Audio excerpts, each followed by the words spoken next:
Hi guys, Dr. Pelto here.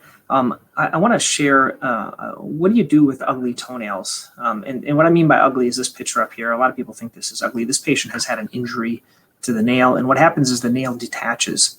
And this can't always be treated. It can be very challenging to treat, to help it to grow back and reattach. There is kind of hope for the summertime for you, and there is a treatment here called KERYFLEX.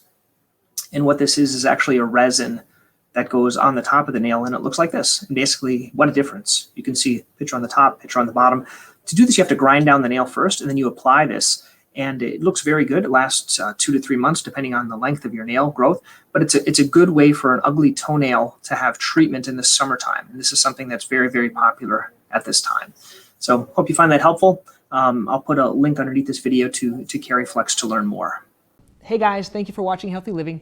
You're going to find a few links here I'd like you to click. One is to subscribe to this channel on YouTube. Also, you can learn more. There are some videos here you can see.